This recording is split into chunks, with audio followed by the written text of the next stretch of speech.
Test 3 in Math 215 is primarily about our chapters 8, 9, 10, and 11 that we covered. So primarily about hypothesis testing and about linear regression.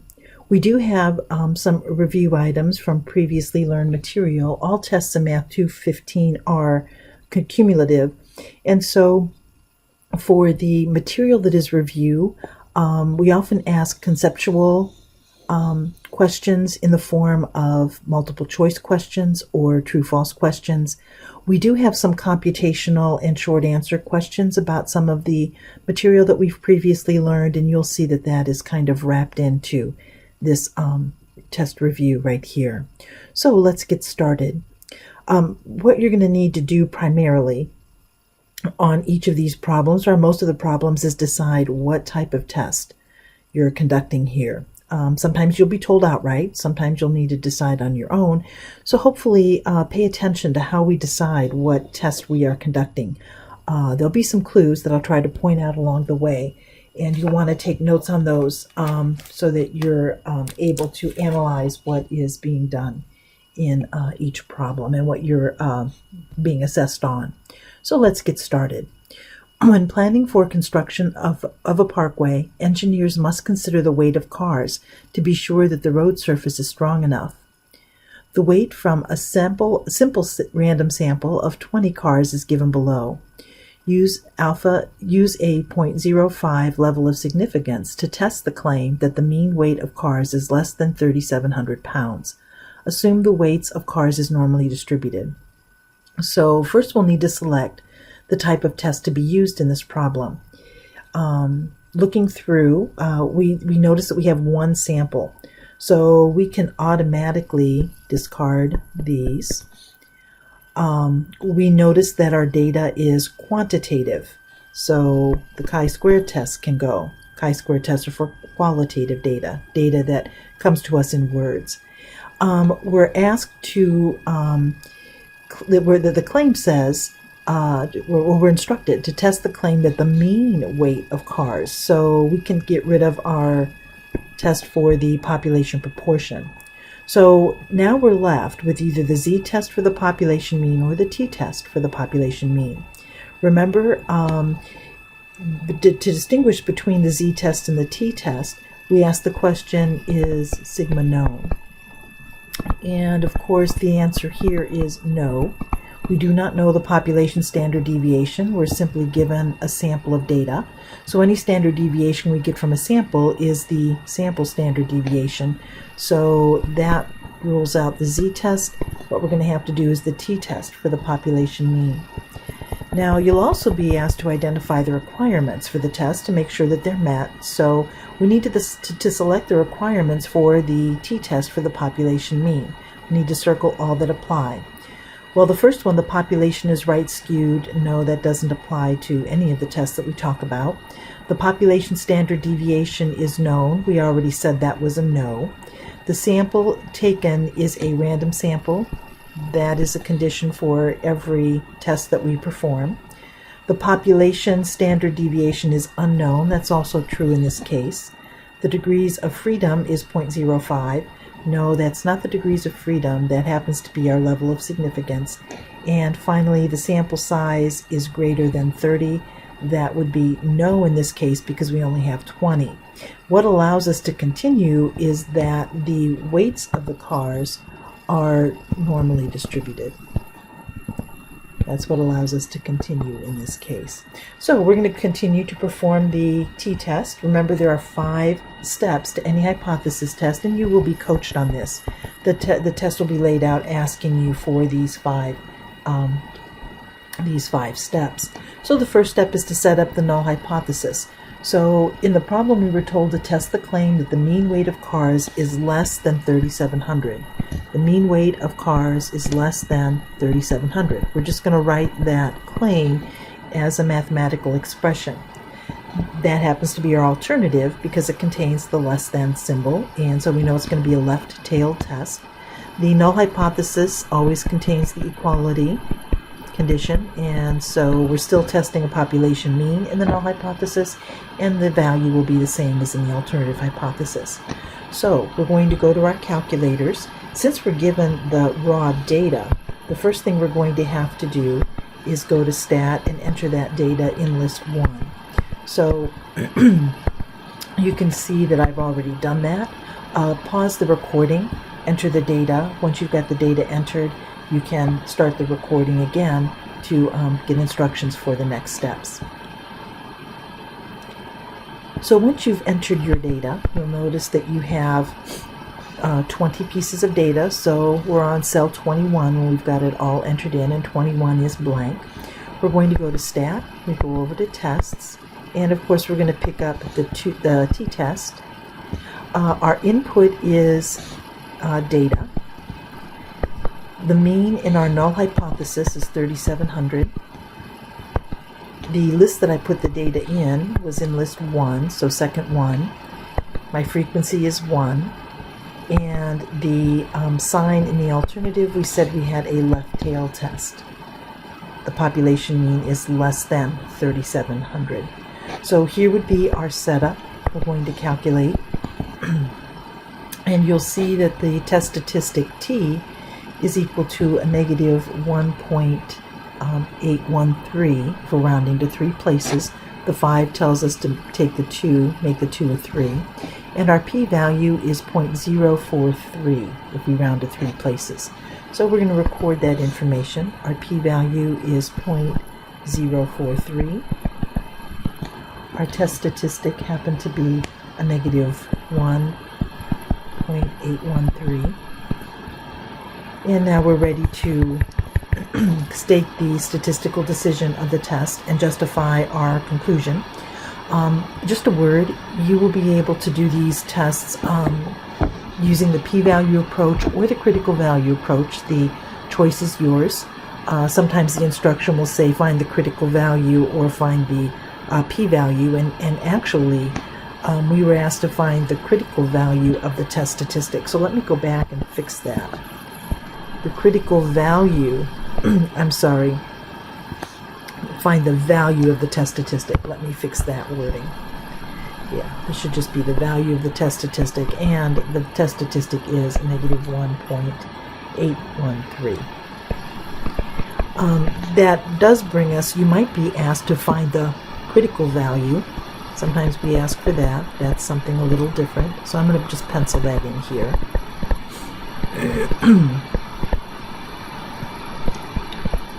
For this test. So the critical value, we're going to have a little picture here of our test. As I said earlier, this is a left tail test because of the symbol in our alternative hypothesis. We know that alpha is 0.05. That was given in the problem. So what we need is the z-score that has a left tail area of 0.05. And remember, that's a z-score that has a right tail area of 0.95. That would be the symbol that we could use for that. You don't have to use it, but that's the symbol you were taught. And so, of course, in order to find that, I am going to have to use inverse norm. Inverse norm takes left tail, 0, 1. And when I put that in my calculator,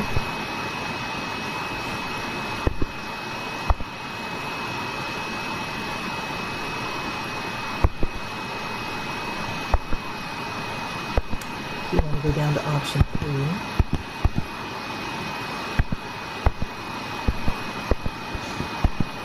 So this is what your command would look like if you have an older edition that doesn't have stat wizard operating on it. And we get a negative 1.64 to 2 places. So our critical value would be negative 1.64. Now we can make the decision of the test in one of 2 ways. We can compare the p-value to alpha, and we see that 0.043 is less than 0.05. If you want to put another 0 on there, that's fine, if that makes the comparison easier. We could also make the decision based on the test statistic and critical value, and because a negative 1.813 would be less than our critical value, it's going to show up in that critical region, which tells us that we need to reject. So here would be my justification if I were doing the critical value method. Both ways say that we should reject the null hypothesis. And for the justification, just see above. If you're doing a p-value test, your justification is that the p-value is less than alpha. If you're doing, if you're doing the critical value approach, then the justification is that the test statistic is less than the critical value.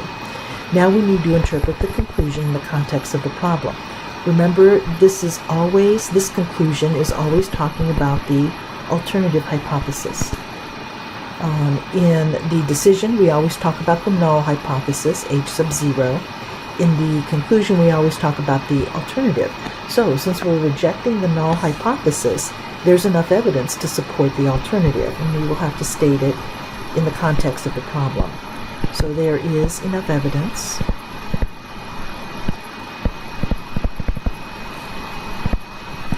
to conclude that.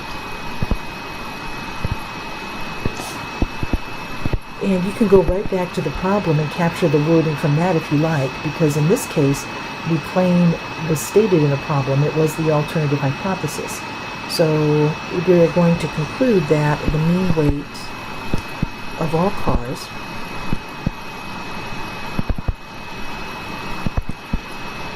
all is an important word here because this is about a population mean, not about the sample mean, is less than 3,700 pounds.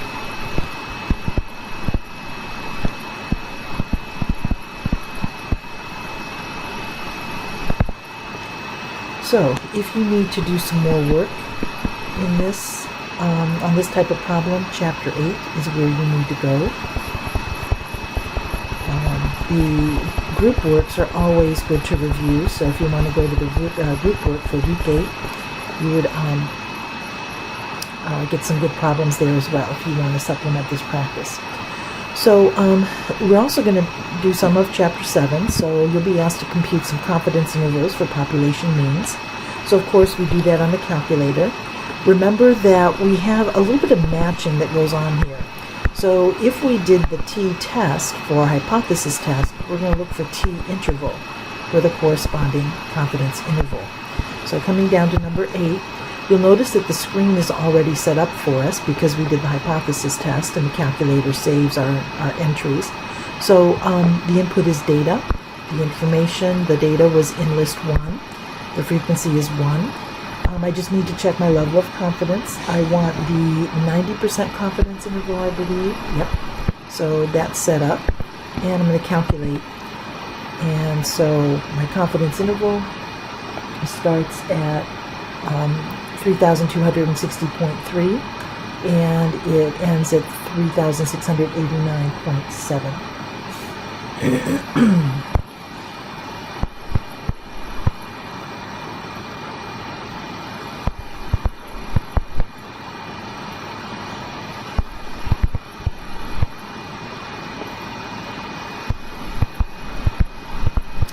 Now, there will be some other things that you're asked to do with the confidence interval that you compute.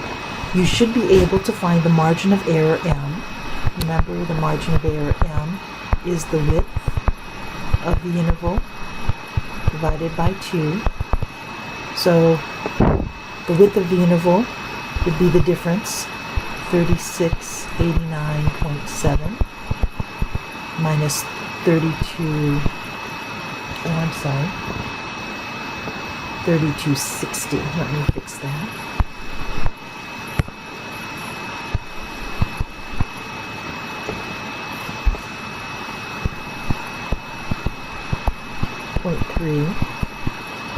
All of that divided by 2. And when I put that in my calculator, just remember to put parentheses around your numerator.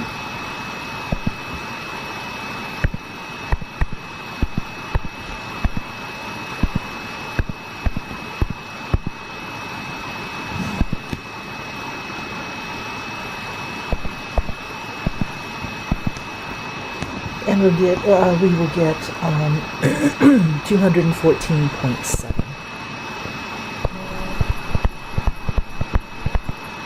So you should be able to do that with the confidence interval. You should be able to interpret the confidence intervals. Remember, there are 3 parts to the interpretation. We state the level of confidence. We are 90% confident that the mean weight of all cars is between 3,260.3 pounds and 3,689.7 pounds. Should be able to do that if asked. Another thing that you might be asked here is, does the confidence interval support the conclusion of the hypothesis test? So notice the hypothesis test stated, the null hypothesis, that a plausible value for the mean weight of all cars is 3,700. However, you'll notice 3,700 is not one of the plausible values given by the confidence interval, which I'm abbreviating CI here. So 3,700 is not in the confidence interval, so it's not a plausible value for the population mean, and of course that would indicate that we need to reject the null hypothesis. You could say we're 90% confident that we need to reject the null hypothesis in that way as well. So again, there's going to be some review from Chapter 7. Make sure you know how to find confidence intervals, you know how to interpret them, you know how to find the margin of error, and you also know how to show that they support the conclusion of the hypothesis test, the corresponding hypothesis test. All of that in Chapter 8. Okay, so now we're going to move on to some older material, actually. Sorry about that. My computer here is a little jumpy today. So, I conduct a survey to determine how students prepare for the final exam. I randomly select 25 web students and 25 face-to-face students and ask each what they did to prepare for the final exam. The results of my survey are summarized in the following table. So you can see that some of them attended the SLC review session, some attended class or attended the meet session that was conducted online depending on the modality of the class they were enrolled in, and some of them attended neither. They just reviewed on their own. So here we have all of the information. A person is randomly selected from this group. Answer the question that follows. Give your answer in fraction form on the first blank and in decimal form on the second line. So what you can see here is that this question is about probability. This actually is a review of some Chapter 4 material that we learned. So this is a problem for you. Chapter 4 material, I believe that was done in week 3, is the place to go. So what is the probability that a student attended neither session, just reviewed on their own? Well, of course, we're going to need the total number of students who did that, and so 10 plus 1 is 15. You might as well fill in our other totals while we're here. 8 plus 15 is 23, and 7 plus 5 is 12. So we'll have that if we need it. So 15 of our students reviewed on their own out of the 50 that were surveyed. And so there's my fraction. You don't need to put it in reduced form. If you want to, you're welcome to, but you can just put it in. I like to see that you know how to form the probability, so that's what I'm looking for in the fraction form. And of course, 15 divided by 50, that's going to be 0.3 if we put it on our calculator. So that would be our decimal representation. Be sure you follow the instructions given to receive full credit. So what is the probability that the person is a web student and attended the SLC review session? Well, our web students are in the first row. Those who attended the SLC review session are in the first column. So there are the students who were both in a web class and attended the SLC. So remember, and is looking for overlap. So 7 is our numerator out of the 50, and of course in decimal form that's going to be 0.14. What is the probability that the person is a face-to-face student or attended a meet session? Or we're going to add some totals here, and remember we can't double count. So we have all of our face-to-face students. There were 25 of those. or they attended the class or meet session. Okay, if we look at that second column, there are 23 students in total who did that. And if we take a look at where the first column intersects the second row, we're going to see that we counted these 15 people twice.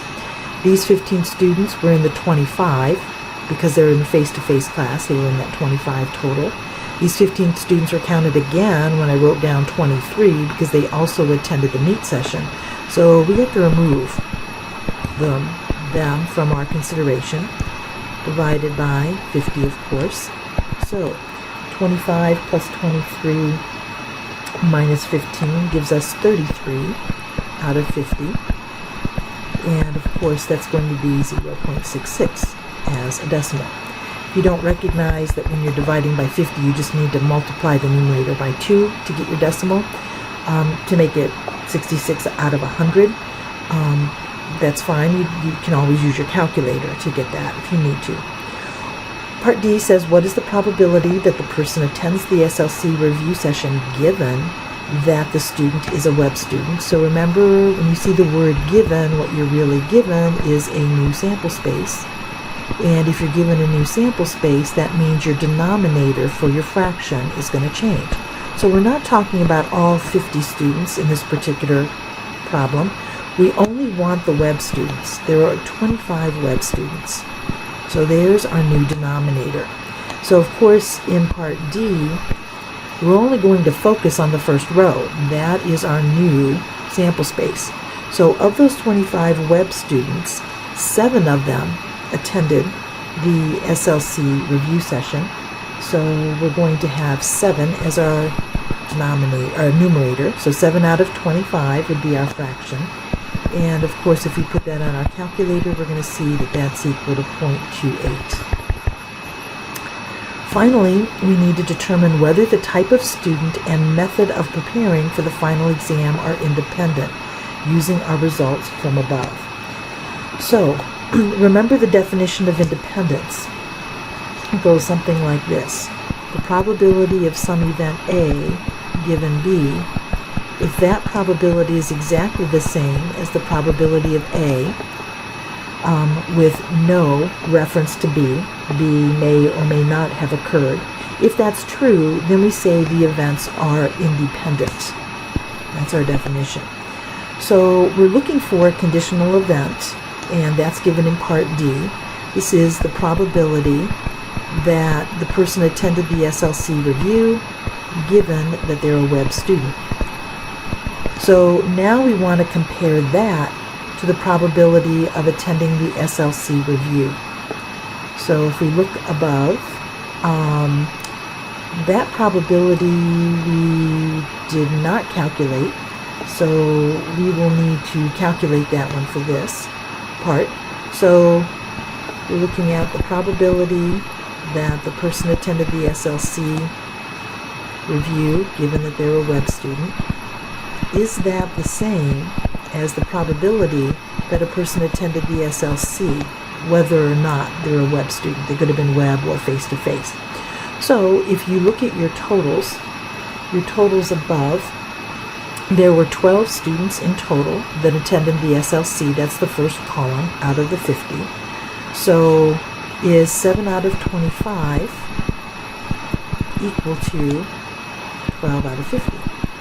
I'm putting a question mark there because we don't know. So we're going to convert to decimal notation. So we already know that 7 out of 24 is 0.28. 12 out of 50 is 0.24. They are not equal.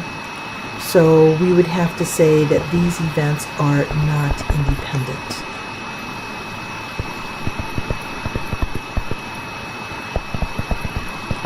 Or we could say that they were dependent, if you wanted to use that language. So whether or not you attend the SLC review, what we're saying here is that the type of review that you do does depend on the modality of your class. These two variables, they're dependent on one another. They are not independent on one another. So that would be the quickest way to approach that problem.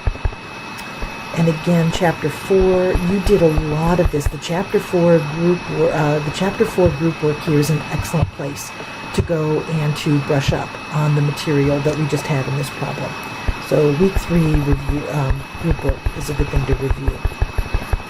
All right, so moving on, we're reviewing another topic here. This is from Chapter 3. So if this problem gives you some difficulty, you need to return to Chapter 3. We're working with a stem and leaf plot here. We've given the key. It says the heights of 34 randomly selected students is given below. And a graph of the data is given. And 5 as a stem and 7 as a leaf equals 57 inches. So what is the mean height for this, what is the mean height of the students in this class? Well, I'm just going to walk you through the instructions here. First thing you'd need to do for a problem like this is you're going to need to enter the data in list 1. So, whoops, let me write list 1 for step 1 for you here.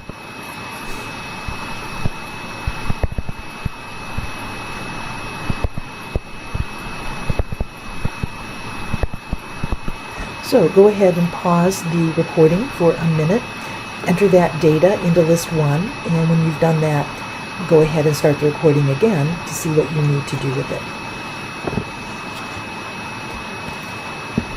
So you've entered your data in list 1. Now you'll need to go to Stat, arrow over to Calc, and select number 1, Var Stats. Go ahead and indicate to the calculator that your data is in list 1, and when you execute that command, you'll see that the mean x bar is equal to 65.24, and of course this is measured in inches. The median height for the students in this class is given by the MED display for that function, and it's 64.5 inches. When it comes to the question, 45% of the students are taller than what value?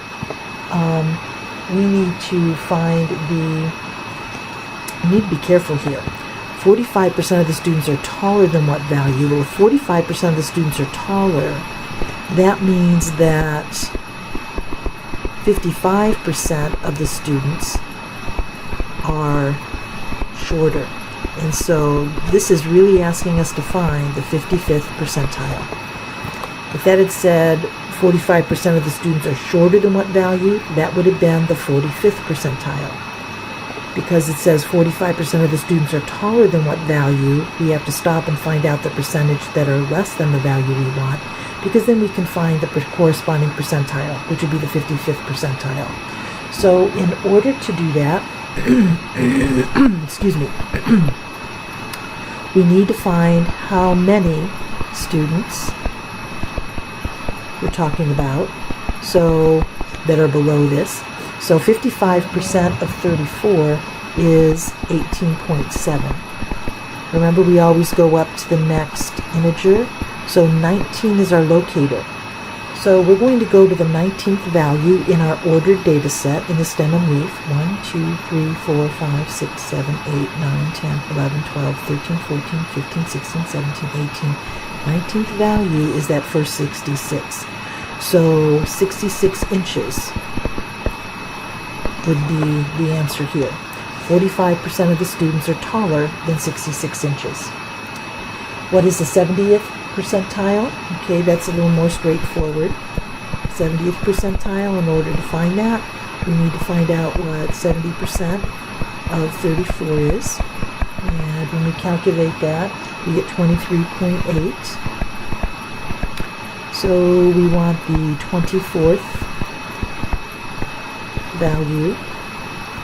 So I'm just going to keep counting. If the first 66 was the 19th value, 20, 21, 22, 23, 24, looks like that second 67 is the 24th value, so 67 inches would be my 70th percentile.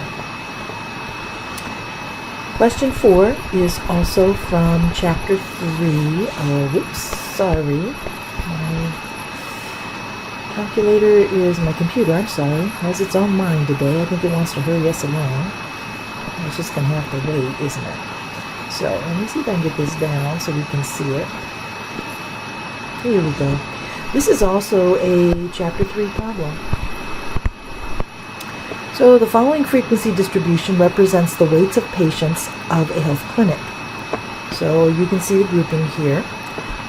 The first question that we probably need to answer is, what is the class width?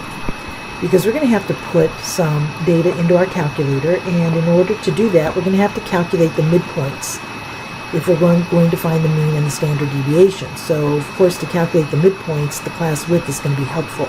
So remember, the class width is the difference between where the classes start. So 138 minus 130 gives me a class width of 8. So now I'm going to find my first midpoint. Remember, the first midpoint is the average of the lower limits. So 130 plus 138 divided by 2. That's the way I'm going to find my first class midpoint. And my first class midpoint is 134.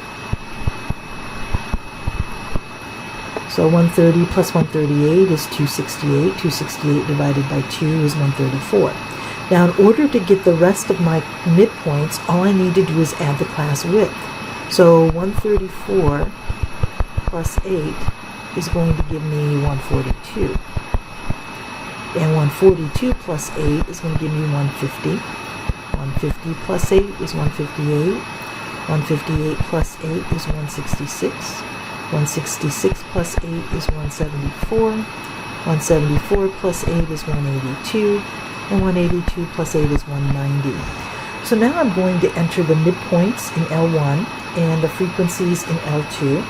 So go ahead and do that on your calculator. Again, pause the video here while you do so, and then come back and we can finish this problem out.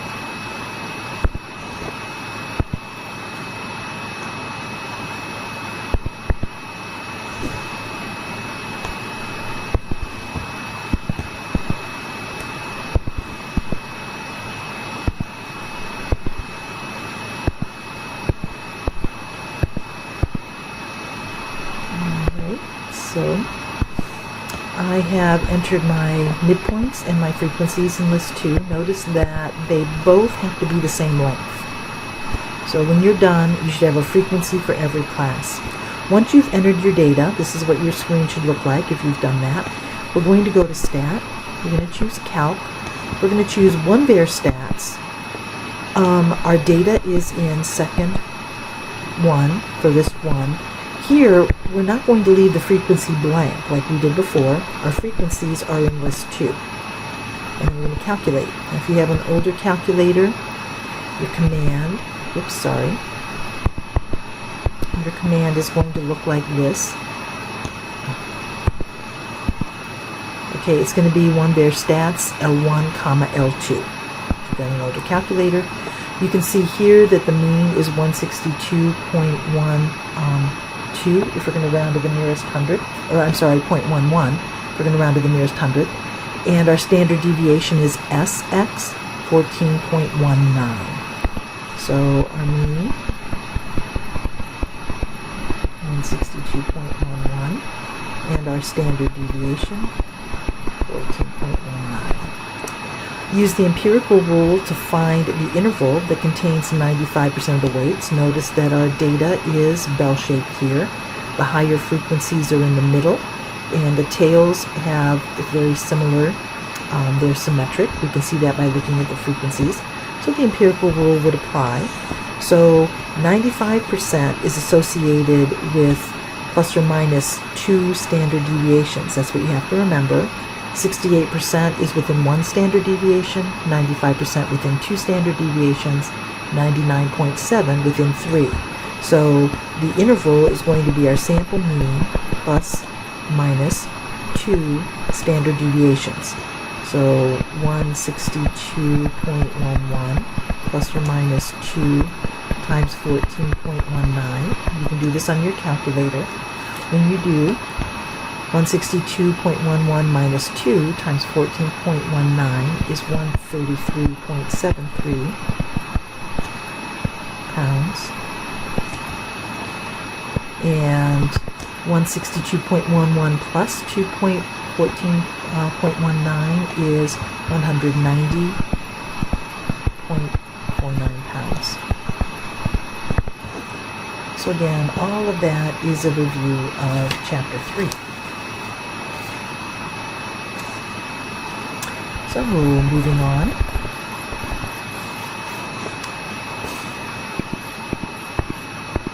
Here's our situation. The quality control inspector of a production plant will reject a batch of syringes if 2 or more defective syringes are found in a random sample of 30 syringes taken from the batch. Suppose the batch contains 7% defective syringes. If X, a random variable, is equal to the number of defective syringes in a sample of 30 syringes, we need to circle the appropriate probability distribution for the random variable. Well, it can't be normally distributed. If it were normally distributed, the problem would have to say the number of defective syringes is normally distributed. It doesn't say that anywhere, so that's out. The chi-square distribution only works with a hypothesis test, goodness of fit test. We don't use that in a situation where we're asked to find some probabilities, which is what we're asked to do down below. What you will notice is that we are given an n. We have 30 in our sample. The probability of success, what we're counting, being a defective syringe, is 0.07. Remember, Q is just the symbol for 1 minus P, and 1 minus 0.07 is going to be 0.93. All of that indicates that we do indeed have a binomial distribution. Now we need to select the requirements from the following list for the probability distribution that we identified above in Part A. So, first of all, in a binomial distribution, there are a fixed number of trials.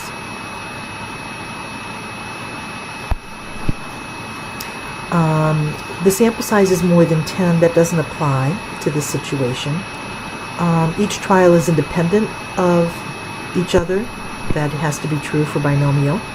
The population is bell-shaped or normally distributed. That's not a requirement for the binomial distribution. There are 2 possible outcomes for each trial. That's definitely a requirement. That's where we get bi from. Binomial, 2 nominal outcomes for each trial. Either defective or not defective, success, failure. And finally, the probability of each outcome for each trial is consistent. That is true. The probability of success is constant, and if the probability of success is constant, the probability of failure also has to be constant. So those would be true. So what is the expected number of defective syringes in the sample? That's just another interpretation of the mean. This formula is on your formula card that you get with the test. So n is 30, p is 0.07, and so when we take that product on our calculator, we're going to get 2.1. The standard deviation for the binomial distribution also has a very nice little formula found on your formula card. It's n times p times q, or n times p times 1 minus p. We calculated those values above. So n is 7. I'm sorry, n is 30.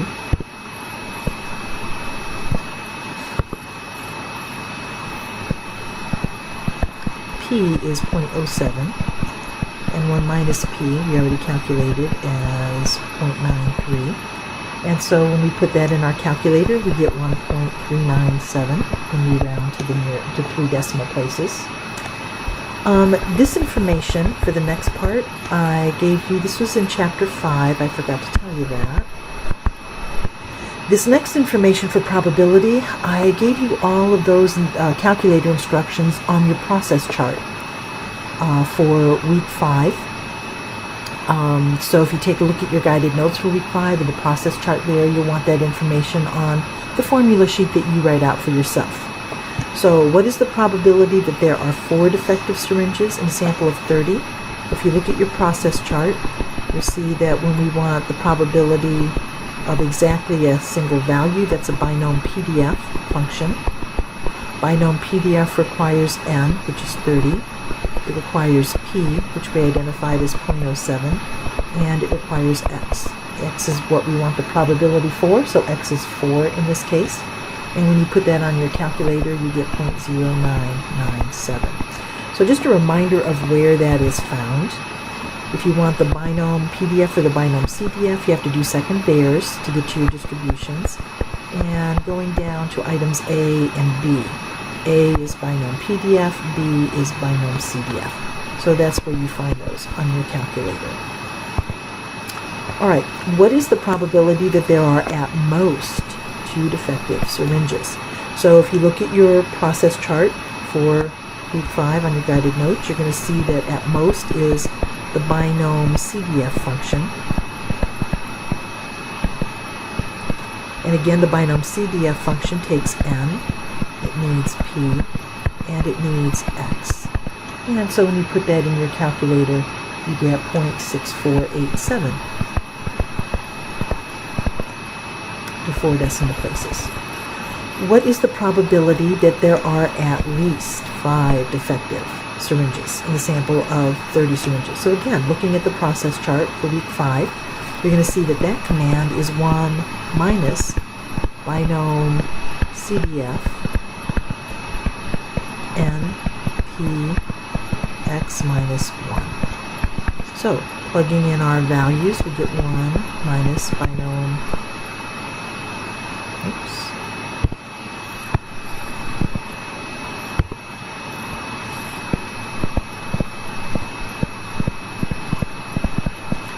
n is 30, p is 0.07, 5 minus 1 is 4. And when we put that on our calculator, we're going to get, if you do it in 2 steps, you get 1 minus 0.9447. You can also do that in 1 step if you want. The difference is 0.0553. So again, for this problem, your process chart for the last 3, D, E, and F, make sure that information, if you need it, is on your formula sheet that you take in with you. All right. Whoa. Okay. So, another review item. And this time we're going to be going back to Chapter 3 and interpreting a graph that we learned about there called the box plot. The following box plot represents the amount of time in minutes students studied for the final exam. Use the box plot to answer the questions that follow. So we're really wanting to see, do you remember what the 5-number summary is and what that looks like in the box plot? So of course the first number in the 5-number summary is the minimum, and it looks like that is going to be 40 minutes. The maximum of the data set, of course, is up here. If we come down, that looks like that's going to be 106. Each one of these tick marks is 2 values, 102, 4, 6, 8, 110. So it looks like that's at 106. What is the median of the data set? That's going to be where the box is split in 2. Looks like that is 60 minutes. The first quartile is where the box begins.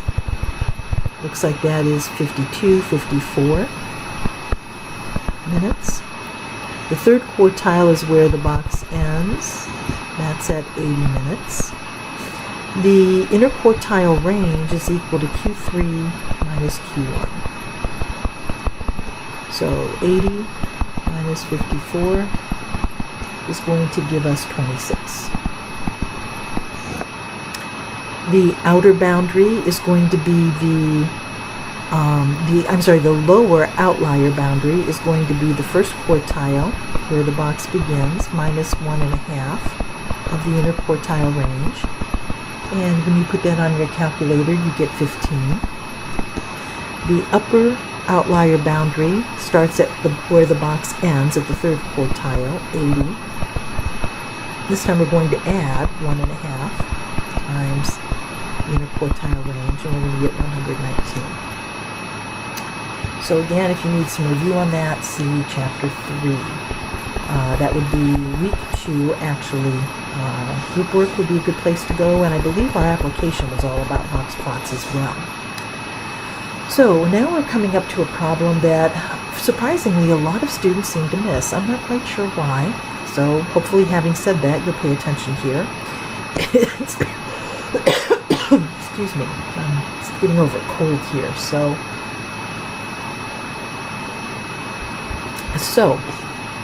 the weights, it's a pretty simple problem really. The weights of full-grown Old English sheepdogs are normally distributed with a mean of 72 pounds and a standard deviation of 4.5 pounds. What is the probability that a new puppy of this breed will eventually weigh more than 85 pounds? Well, as soon as we see the word normally distributed, we know that this is either normal CDF or inverse norm. If we want probability, that's the normal CDF.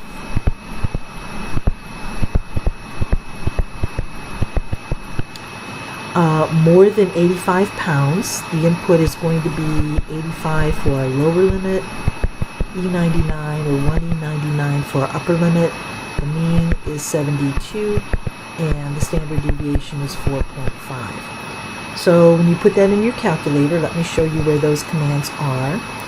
They're going to be under second theirs for the distributions, command 2 or command 3, normal CDF or inverse norm. That's where you'll find them.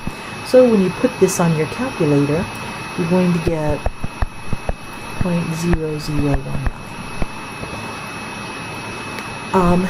The next one, what is the Z-score for 85 pounds? Is this value considered unusual? That actually was discussed back in Chapter 3, reviewed again in Chapter 6, which is where this information is taken from. Z-score, this formula is on your formula card, so if you need to look it up, you can find it there. The Z-score is the value minus the mean divided by the standard deviation. And so when you put that in the calculator, you get 2.89. Remember, if you're doing this in one expression, put parentheses around that numerator. And since this is greater than 2, we would have to say yes. This would be unusual.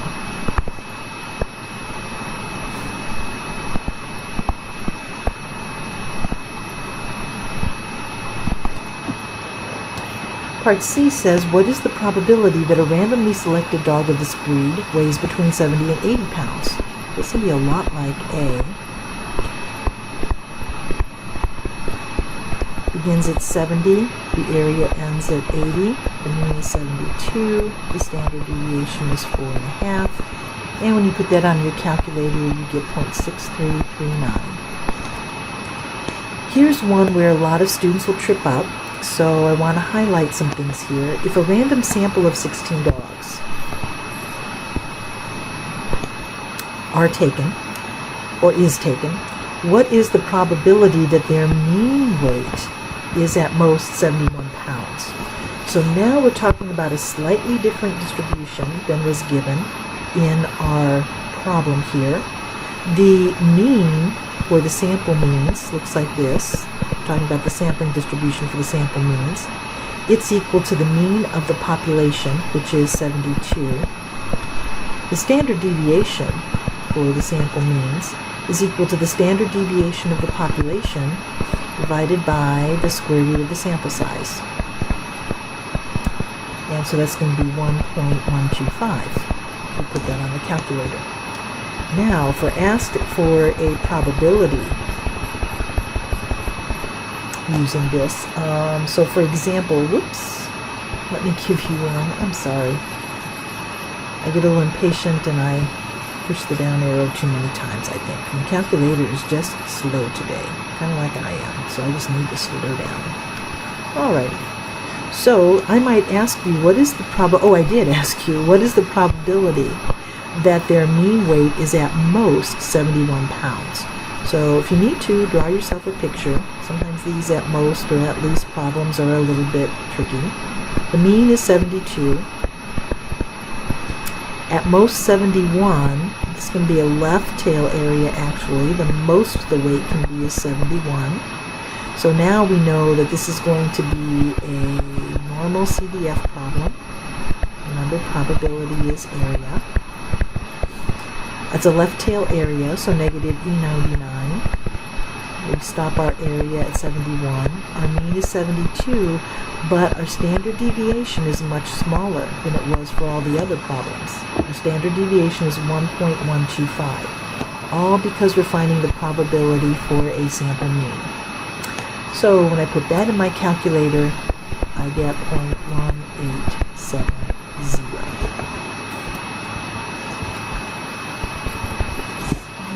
So now we're going to get into some newer material that you have not yet been tested on. We're back to the two-sample hypothesis test and confidence intervals that we learned about in Chapter 9. So if you're needing some extra help, Chapter 9 is where this information is from. And it says carpal tunnel syndrome is a common wrist complaint resulting from a compressed nerve, and it is often caused by repetitive wrist movements. In a randomized controlled trial, among 73 patients treated with surgery and evaluated 1 year later, 67 were found to have successful treatments. Among 83 patients treated with splints and evaluated 1 year later, 60 were found to have successful treatments. Use the information from the screenshot below and the 0.05 level of significance to answer the following questions. So if you're savvy, you're going to see that your alternative hypothesis is given on the screen. So it's kind of really hard to set this one up incorrectly. So my alternative hypothesis, I'm just reading it right from the second line of my screen, is P1 is greater than P2. So, sorry, that's my alternative.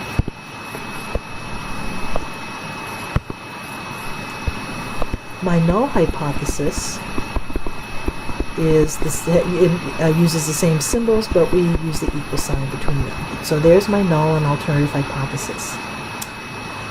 This happens to be a 2-prop z-test, and so the information was taken from the problem and entered into the calculator screen. The test statistic is a z-score in this problem, or in this case, 3.123 if I round to 3 places. The p-value is given. Remember, the p-value is never greater than 1, so please, please, please do not write down 8.965 as your p-value. That's impossible. The p-value is a probability. Probabilities can never be greater than 1. We have some really important information at the end of this p-value, e-4. It says I have to move that decimal place 4 places to the left of where it is. So I'm going to have 3 zeros for placeholders, and so my p-value is really very small. 0.0009 if you want to round it to 4 places. We need to make a decision and give a reason why. Well, we were told that alpha was equal to 0.05, so since that's equal to 0.05, I am going to reject the null hypothesis. Remember, p-value low, the null must go. P-value high, the null will fly. So my reason why is given right up here. Now we need to explain the decision in the words of the problem. Remember, this is always about the alternative hypothesis. So since we're rejecting the null hypothesis, there's enough evidence to support the alternative hypothesis. So we can say something like, there is enough evidence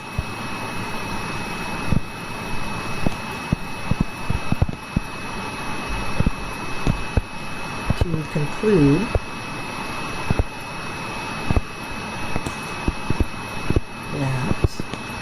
and then we can go back to the problem for wording if we want. I'm going to do it this way. I'm going to write it this way. The surgery option, which is represented by P sub 1, is more effective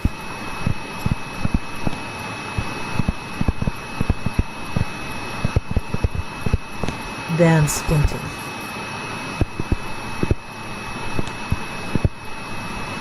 Why do I know that it is more effective than splinting?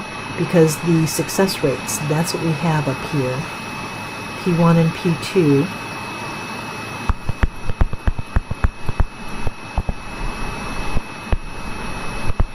Here are the success rates for these treatments. The success rate for surgery is greater than the success rate for splinting. So I know that this is how to write my conclusion. We're going to compute the 90% confidence interval estimate for the difference of two proportions and write down the calculator command we use. Remember, we have a kind of a freebie here. If we did the test with the 2-prop t-test, then we need to go to the 2-prop z interval for the corresponding confidence interval. So going over to stat, over to tests, you want to come down to option B, and our success for the surgery, it said that 73 patients were treated with surgery and evaluated 1 year later. 67 were found to have successful treatments. So X is 67 and is 73. Remember, X is the smaller of the two numbers. N is the sample size, X is the number of successes. So the next sentence in the problem says among 83 patients treated with splints and evaluated 1 year, 60 were found to have successful treatments. So X2 is going to be 60 and M2 is going to be 83. And when we calculate, oops, what are we doing here? Let me go back and check my 67. Oh, it didn't take the 73. I'm not sure how that ended up being 0. That should have been a 73. And, I have no idea what happened there. The other one was 60 out of 83. So 60 out of 83. Oh, and our confidence level, I must have jumped down one. That's probably what happened. Our confidence level is 90%. Now we're ready to calculate. That looks better. Okay, so we can see that our interval is 0.0984 to 0.2915 or 0.291 if we want to round to 3 places. So we'll just write that in here. This will round to 4 places. And the question is, does the decision, or does the confidence interval support the decision we made in part 4, explain? So remember, here we're testing the difference for the proportions. So we're concluding here that we are 90% confident that the difference between the success rates is a positive, say, 0.10 to a positive 0.29, 10% to 29% difference, positive. So if we look up here, our null hypothesis would say if p sub 1 equals p sub 2, then the difference would be 0. And so since 0 is not in the confidence interval, I'm just going to use CI for confidence interval, we would reject the null hypothesis. So they do support each other, because if 0 is not in there, p sub 1 cannot equal p sub 2. In fact, what our confidence interval is telling us is that p sub 1 is greater than p sub 2, because p sub 1 minus p sub 2, which is what these are the plausible values for, they're all greater than 1, or greater than 0. So p sub 1 has to be the bigger proportion. So remember, for the 2-sample test, 0 is an important number when it comes to interpreting the confidence intervals. And I believe I told you that was in chapter 9. If I didn't, that was something we covered in chapter 9. So now we're going to continue into some of the newer stuff. So we have the number of false fire alarms were conducted each month at a number of sites. The results are given in the following table. And so we see that we have the results for every month. test the hypothesis that the false alarms are equally likely to occur in any given month. Use alpha equal 0.01 as our level of significance. So we need to recognize whenever we have expected frequencies, whenever we're trying to show that one distribution is following another distribution, you need to recognize that as the chi-square goodness of fit test. So how do you know that? You're given some frequencies and you're given some expected frequencies.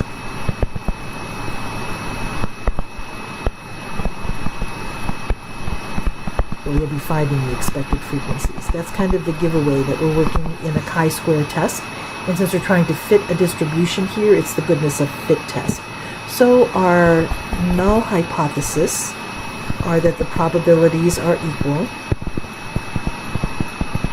They're evenly distributed or equally likely to happen in any given month. If you want to use the little ellipsis here so you don't have to write out all of them, because we have 12. We have 12 of them, 12 probabilities, so we don't want to write them all out. And then, of course, our alternative, we're just going to write the phrase. At least one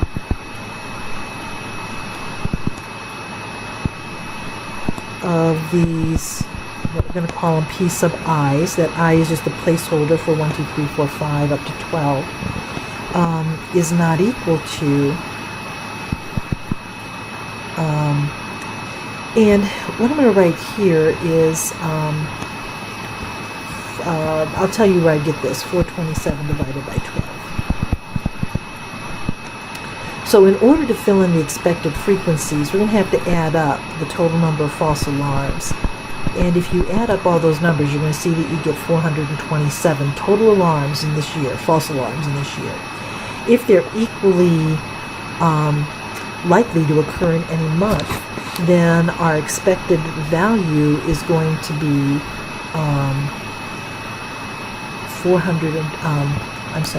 our expected value is going to be 1/12 of 427. So 427 divided by 12.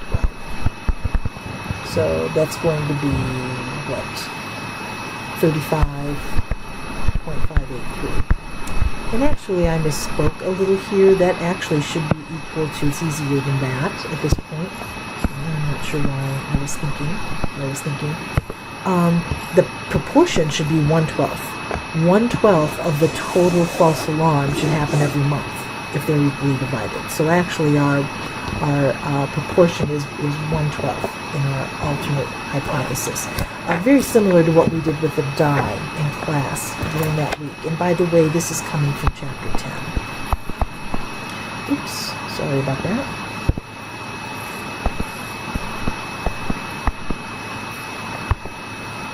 Back down to where I was. Not sure what my hand touched while I was there. So I was writing in here. There we go.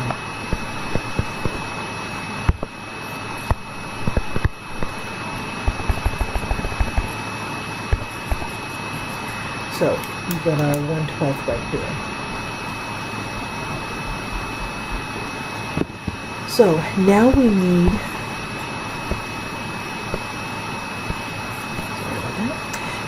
to find the test statistic and the p-value of the test. So of course, remember, when we use the goodness of fit test, our frequencies need to go into L1 and our expected frequencies need to go in L2. So take a minute to do that on your calculator. And of course, this is just going to be the same all the way down. I'm going to get a little lazy here. I'm not going to write all those values because they're evenly distributed. So when we want to do this, we're going to have to go to our calculator, and I'm going to kind of walk you through this because it is the new stuff. In list 1, you're going to want to put the frequencies that were given in the problem. In list 2, you're going to want to put the expected frequencies that were given in the problem. So go ahead and take a minute to do that. Pause the recording. When you've got the data entered into your calculator, then please start the recording again.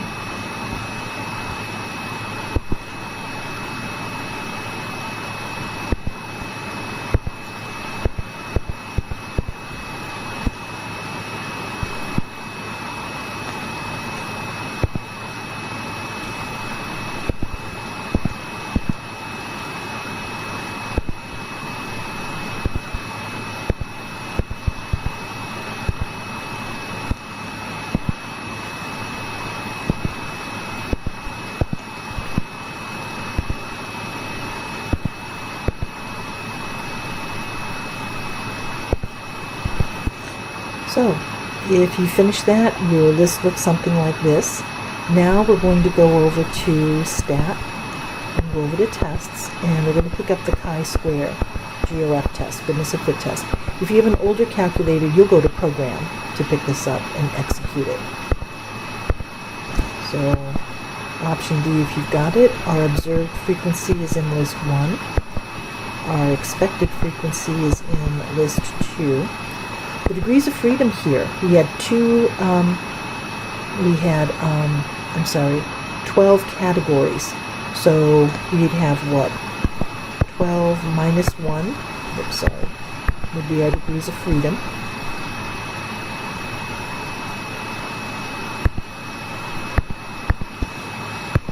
Because we had a category for every month. So 12 minus 1 is our degree of freedom, or 11. And when we hit enter, we're going to get our chi-square value, which is 27.792, and our p-value, which is 0.003.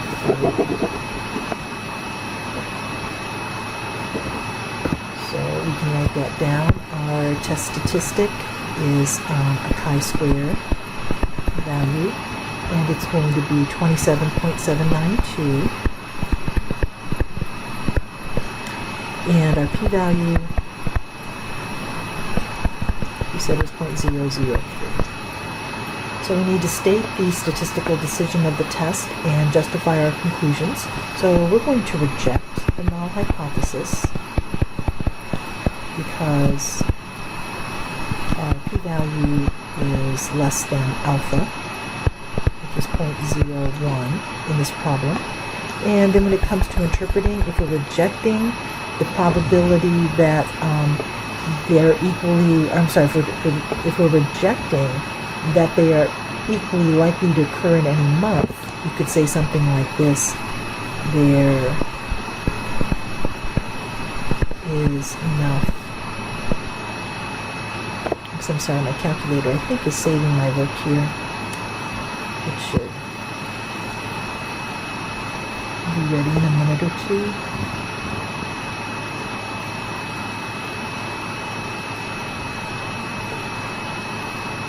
Anyway, what I'm going to write down here when it becomes available is there is enough evidence to conclude that false fire alarms are not equally likely to occur in any month. Now, you can put that "not" in any place that you want. You can say there is not enough evidence to conclude that the false fire alarms are equally likely to occur in any month, and whichever way works best for you is fine here. What I'm doing is I'm sticking with our pattern that in this part of the conclusion, we always describe the alternative hypothesis. So we're saying there is enough evidence to conclude that, and I'm going to state the alternative, which is the false fire alarms are not equally distributed.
Our next problem is going to be over some very new information. It's what we just finished covering in Chapter 11.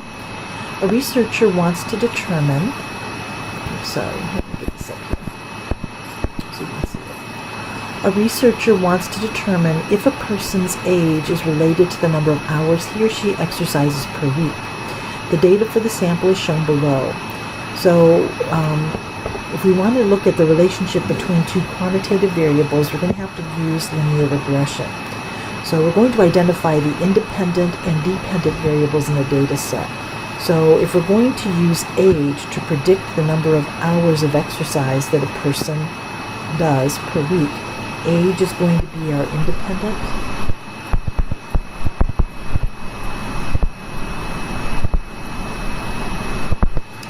And the hours is going to be our dependent.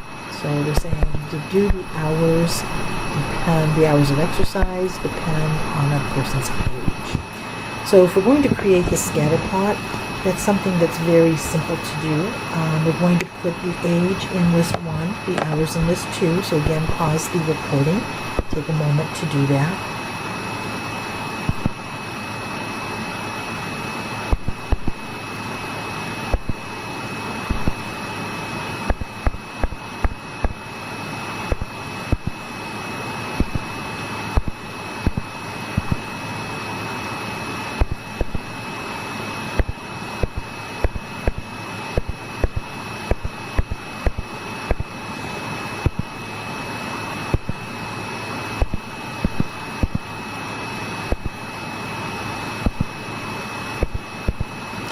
And so when you're finished, your screen will look something like this. So of course, to set up our stat plot, second y equals, we're going to work with plot number 1, make sure that it's on. The type is the first icon that we see there. Our x's are in list 1, that's where we put our ages. Our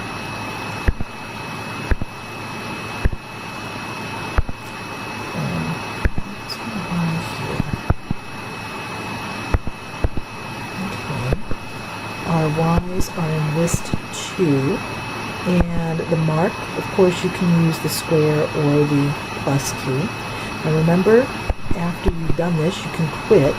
Make sure you go to zoom number 9 is what we want. That's going to set our window up so that we can see this graph. So if you're not seeing the graph that you've set up, don't panic. You just forgot zoom 9.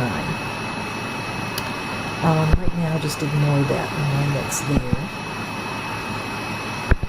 I'm just going to turn that off because this is what you will see. So again, all you need to do is just kind of translate that to your paper if you're asked to do this. Tell me that we've got age as the x value, we've got number of hours of exercise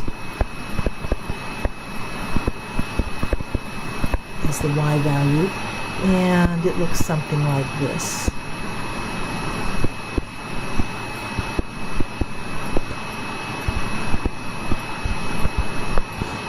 And that's what we have. The correlation coefficient, this is new material, so I'm going to review it with you.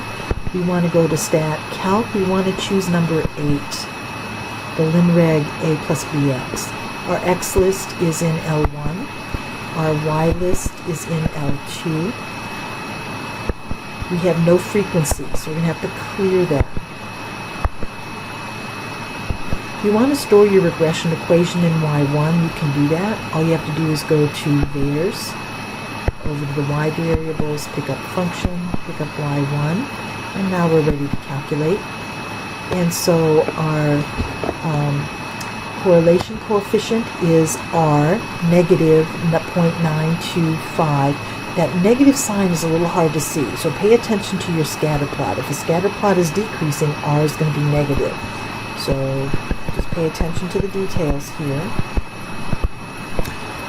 If we're interpreting our correlation, it's negative, so as age increases,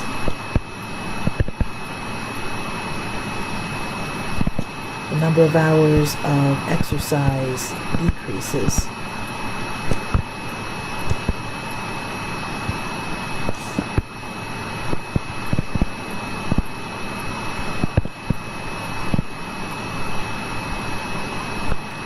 the least squares line. You can find that in a couple of places. It's on the screen. A is 15.02 plus B, which is a negative 0.27x, would be one way to state it. If you've stored it, you can see it in Y1 as well, although you have to kind of arrow over to see the whole thing, because that doesn't round your coefficients like I would expect you to when you're writing it on the test. So we could say Y, and we usually do a subscript of P because it's a predicted value of Y, is 15.021 minus 0.274x. So we're just going to round our coefficients to 3 places. Using the equation, predict the number of hours a 40-year-old person will exercise per week. So we're just going to put 40 into our equation.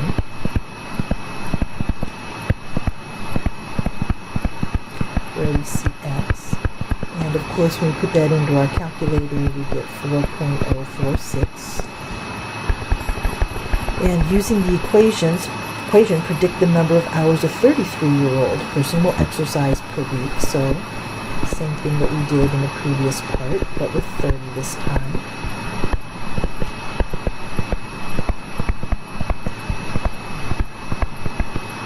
I'm sorry, 33. Let's go right over here. 33 there, we're going to get 5.967. How does that compare to the actual value? Well, if you look up at your data at the top of the page, you're going to see that the fourth value is for a 33-year-old person, and that person exercises 5 hours per week. So our prediction is more than the actual value.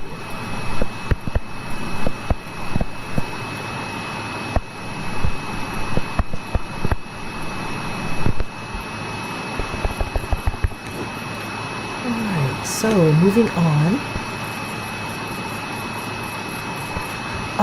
Now we've come to some new material as well. On these last two problems, when you get to the final exam, you're going to have a choice of doing a problem like number 11 or a problem like number 12. You get to choose. If you do both of them, I am going to grade the first one. And if you get it right, great. If not, I'm not even looking at number 12. So a good thing to do would be to cross out the problem you're not doing. Like I said, if you do both of them, I'm just going to grade the first one that you did. I'll make the choice for you. And the instructions are on the test. They're very clear. But it is unusual. We've not given you this option before. So you don't need to do both. Don't do both. Do the one you feel most comfortable with. So both of these problems come from Chapter 9. It looks like my computer's decided it's time to save the thing again, so we'll have a little bit of wait time here. Both of these problems, number 11 and 12, come from Chapter 9. You'll see that they're kind of related. One is an independent sample problem. The other one is a paired or dependent sample problem. So choose the one that you feel most comfortable with. So, back in Chapter 9 again for both of these. A simple random sample of 17 business majors from a certain university had a mean GPA of 2.81 with a standard deviation of 0.27.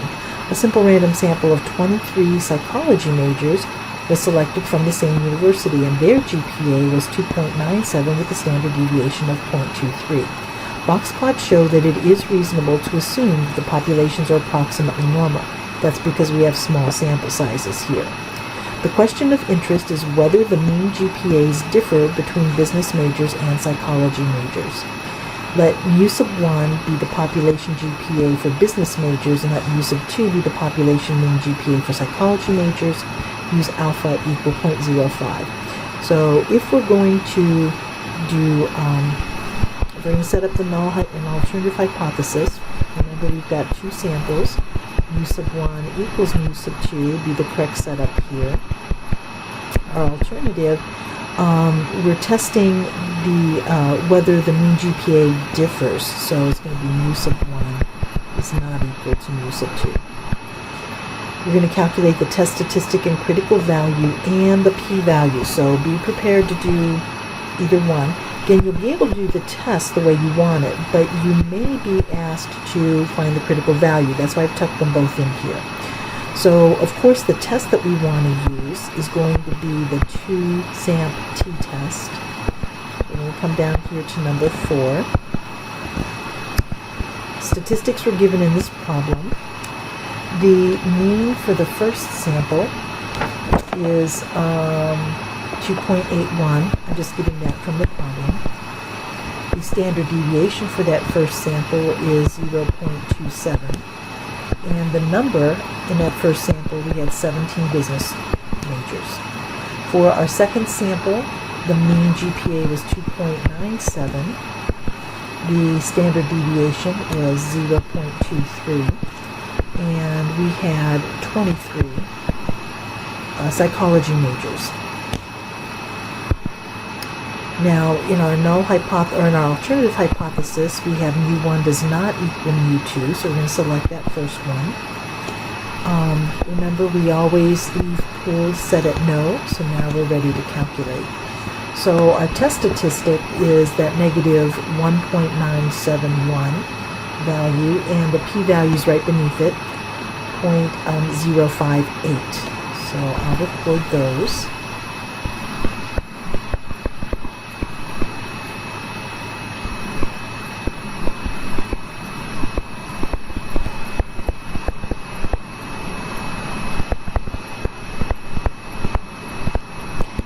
Now the critical value, T sub alpha over 2, is going to equal, either look it up on the table that you'll be given with the test, or use your calculator.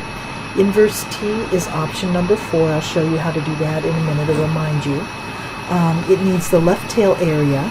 So this is a two-tailed test with alpha equal to 0.05, so half of that is in our left tail. Our degrees of freedom we're going to get is 31. Now where did I get that number from? I get it from my output. So right under P is my degrees of freedom, 31.23. I'm just going to round that to the nearest integer. And when I put that on my calculator, I would go to second theirs for distribution, number 4 for inverse T. My area is 0.025. My degrees of freedom are 31. And that's what it's going to look like if you've got an older calculator that doesn't have Stat Wizard. And my test statistic is a negative 1.967. So let me fix that. Got 2 3s in there. Let me just get rid of that.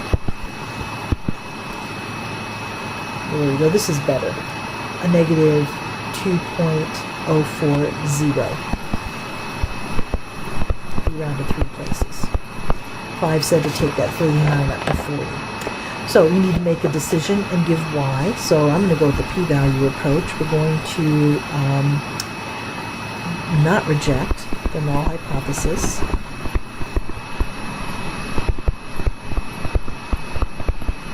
Because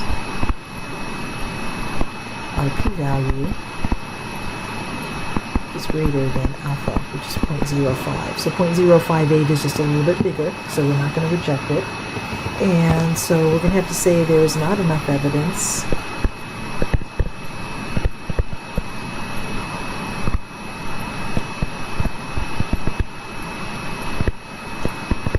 to conclude that the alternative hypothesis is true, so to conclude that the mean GPAs differ. And I'm just getting that wording right from the problem.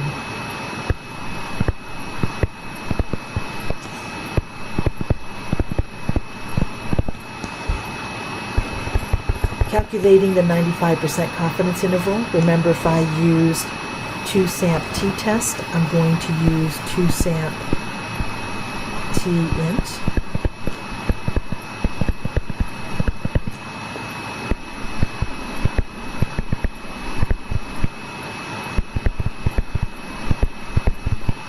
That was my command for there. And it does say show the calculator command, so do that when you're instructed. The 2-SAMP t-int, if we go to the calculator, we'll find that it's already pretty much set up for us. So stat tests, and we want to come down option 0. And we're going to see that all of our data is still there from our hypothesis test. Our level is 0.95. And when we calculate it, we're going to get negative 0.3255 to 0.0055.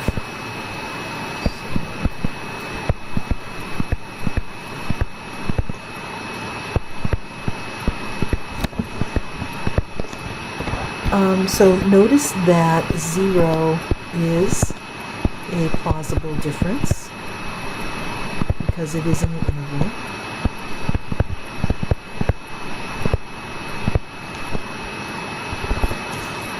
So we are 95% confident that mu sub 1 is the same as mu sub 2 since the difference is 0, which supports our conclusion. We said do not reject the null hypothesis. There's not enough evidence to conclude that the GPAs are different. So that takes care of our two-samp t-test. Our last problem, again from chapter 9 as well. This just happens to be about dependent. The test about a dependent sample. So here's the situation. 8 students in a particular college course are given a pretest at the beginning of the semester and are then given the same exam at the end to test what they have learned. The exam scores at the beginning and at the end are given in the following table. So we need to determine whether the data for the pretest and post-test scores are independent or matched data. And of course, they're matched data. We have only one sample. We have only 8 students in our sample and are given 2 scores for each.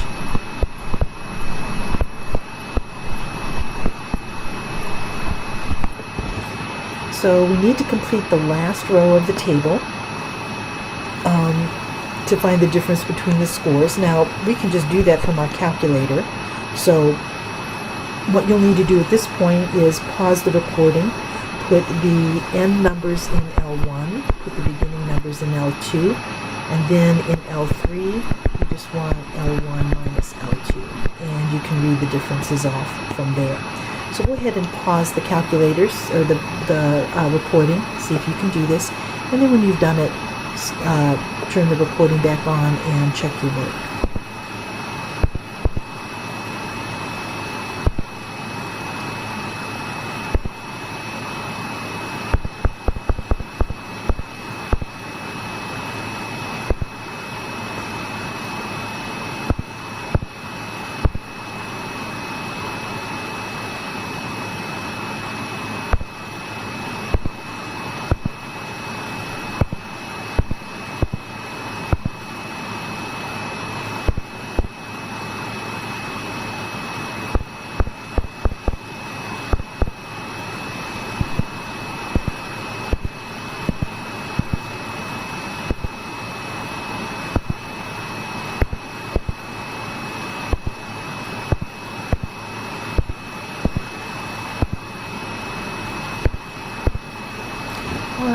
And so if you were able to do that, you can see that your list should look like mine, and you can just copy the values for from list 3 into your table.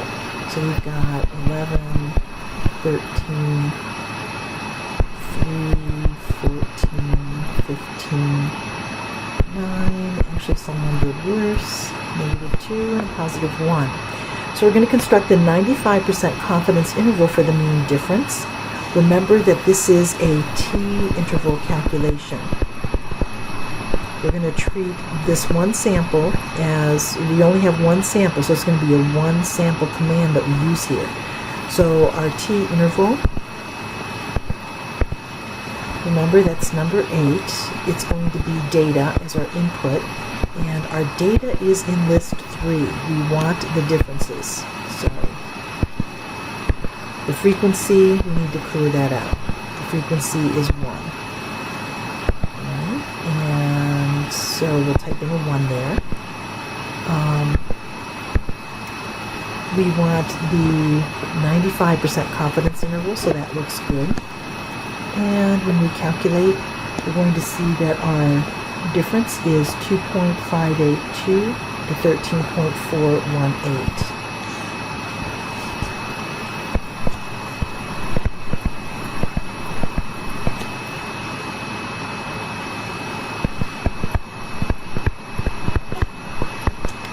And so based on the interval, we're asked, is there a statistical difference between the pre-test and the post-test scores? So remember, we're looking for a difference of 0. A difference of 0 would say there's no difference between the pre- and post-test scores, but our differences are all positive. So we would have to say, yes, there is statistical evidence that there is a positive difference.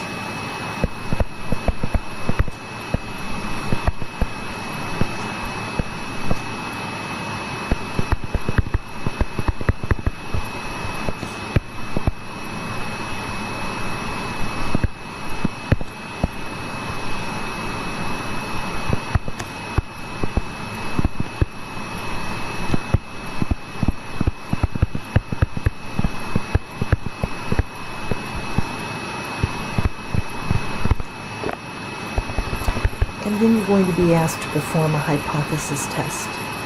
So conducting the hypothesis test to determine whether there's a difference, we're going to use alpha equal to 0.05. So remember, our hypotheses look like this. Mu sub d is equal to 0. Mu sub 1 to determine whether is different from 0. So I'm just reading that from the problem. Mu sub d is different from 0. The critical value and the p-value you would get from the t-test screen, and of course the t-test screen is going to be set up for you already. So when you run that test, you're going to see that we've got 3.491 for our test statistic. Our p-value is going to be 0.010. The critical value, if you need it, another chance to practice the inverse t function. Our left area for this test, since it's a 0.05 for alpha and it's a two-tailed test, the left tail area is going to be 0.025. Degrees of freedom are going to be n minus 1. We have 8 pairs of data. 8 minus 1 is 7. And so when we put that on the calculator, we get a negative 0.2365. I've already shown you how to do that in this recording, so I'm not going to show you that. What I am going to show you, though, is the t-test screen. So we come over to tests, we choose number 2. We have data option, because this hasn't been totally set up for us. The mean that we're comparing it to is 0. Our data is in list 3 with a frequency of 1, and our alternative is not equal to 0. So that's where we're getting our test statistic and p-value that I recorded for you. The decision, of course, since this is less than 0.05, we're going to reject the null hypothesis.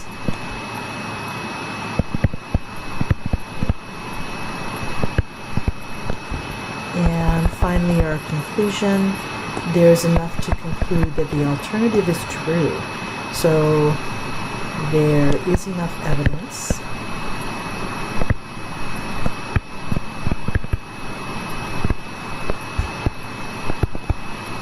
to conclude that there is a difference between the pre- and post-test scores. Alright, so this concludes our review for the final exam. Be sure to make a careful formula sheet for yourself, or note sheet for yourself when you go in. Get plenty of sleep, Make sure your calculator has good batteries in it, and I wish you all the best of luck.